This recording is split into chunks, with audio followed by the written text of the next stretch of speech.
Hello friends, स्वागत है आप सभी का हमारे चैनल सनातनी मार्ग में। सभी को जय माता दी।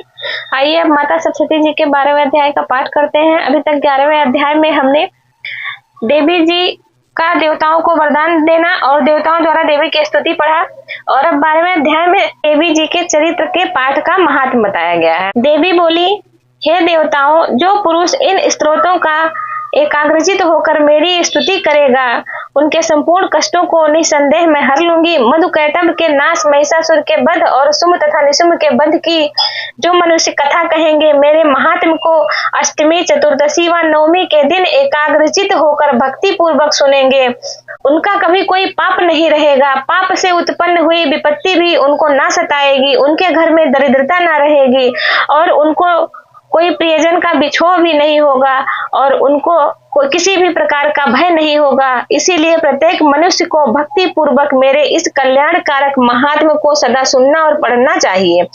मेरा यह महात्म महामारी से उत्पन्न हुए संपूर्ण उपद्रवों को एवं 3 प्रकार के उत्पातों को शांत कर देता है। जिस घर व मंदिर में जिस स्थान पर मेरा यह स्तोत्र विधि पूर्वक पढ़ा जाता है, उस स्थान का मैं कभी त्याग ही नहीं करती।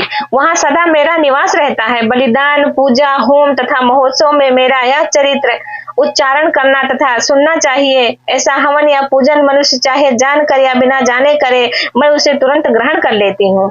और शरद काल में प्रत्येक वर्ष जो महापूजा की जाती है, उनमें मनुष्य भक्ति पूर्वक मेरा यह महात्म्य सुनकर सब विपत्तियों से छूट जाता है और धन, धान्य तथा पुत्र आदि से संपन्न हो जाता है। और मेरे इस महात्म व कथाओं इत्यादि को सुनकर मनुष्य युद्ध में निर्भय हो जाता है और महात्म्य के श्रवण करने वालों के शत्रु नष्ट हो जाते हैं तथा कल्याण की प्राप्ति होती है और उनका कुल आनंदित हो जाता है। सब कष्ट शांत हो जाते हैं तथा भयंकर स्वप्न दिखाई देना तथा घरेलू दुख इत्यादि सब मिट जाते हैं।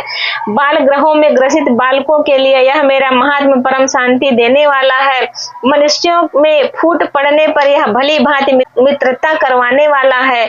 मेरा यह महात्म मनुष्यों को मेरे जैसी सामर्थ्य की प्राप्ति करने वाला है। पशु, पुष्प, अर्ध, धूप, गंध, दीपक इत्यादि सामग्रियों द्वारा पूजन करने से, ब्राह्मण को भोजन करा के, हवन करके, प्रतिदिन अभिषेक करके, नाना प्रकार के भोगों को अर्पण करके और प्रत्येक वर्ष दान करके मेरी आराधना की जाती है और उससे मैं जैसे प्रसन्न हो जाती हूँ, वैसे ही मैं इस चरित्र के सुनने से प्रसन्न होती हूँ। यह महात्म्य श्रवण करने पर पापों को हर लेता है तथा आरोग्य प्रदान करता है। मेरे प्रादुर्भाव का कीर्तन दुष्ट प्राणियों से रक्षा करने वाला है, युद्ध में दुष्ट दैत्यों का संहार करने वाला है। इसके सुनने से मनुष्य को शत्रुओं का भय नहीं रहता। हे देवताओं, तुमने जो स्तुति की है अथवा ब्रह्मा जी ने मेरी स्तुति की है, वह मनुष्यों को कल्याणमयी बुद्धि प्रदान करने वाली है। वन में, सूने मार्ग में अथवा दावानल से गिर जाने पर, वन में चोरों से घिरा हुआ या शत्रुओं द्वारा पकड़ा हुआ, जंगल में सिंहों से, व्याघ्रों से या जंगली हाथियों द्वारा पीछा किया हुआ, राजा के क्रुद्ध हो जाने पर, मारे जाने के भय से, समुद्र में नाव के डगमगाने पर, भयंकर युद्ध में फंसा होने पर, किसी भी प्रकार की पीड़ा से पीड़ित, घोर बाधाओं से दुखी हुआ मनुष्य मेरे इस चरित्र का स्मरण करने से संकट से मुक्त हो जाता है। मेरे प्रभाव से सिंह या चोर या शत्रु इत्यादि दूर भाग जाते हैं और पास नहीं आते। महर्षि ने कहा, प्रचंड पराक्रम वाली भगवती चंडिका यूं कहने के पश्चात सब देवताओं के देखते ही देखते अंतर्ध्यान हो गई और संपूर्ण देवता अपने अपने शत्रुओं के मारे जाने पर पहले की तरह यज्ञ भाग का उपयोग करने लगे और उनको अपने अधिकार फिर से प्राप्त हो गए तथा युद्ध में देवताओं के शत्रुओं शुंभ व निशुंभ के देवी के हाथों मारे जाने पर बाकी बचे हुए राक्षस पाताल को चले गए।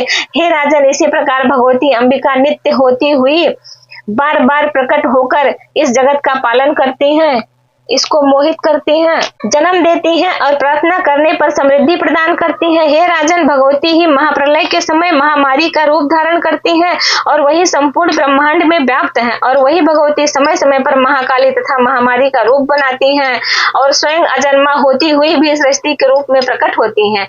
वह सनातनी देवी प्राणियों का पालन करती हैं और वही मनुष्य के अभ्युदय के साथ घर में लक्ष्मी बनकर स्थित हो जाती हैं तथा अभाव के समय दरिद्रता बनकर विनाश का कारण बन जाती हैं। पुष्प, धूप और गंध आदि से पूजन करके उनकी स्तुति करने से वह धन एवं पुत्र देती हैं और धर्म में शुद्धि और बुद्धि प्रदान करती हैं।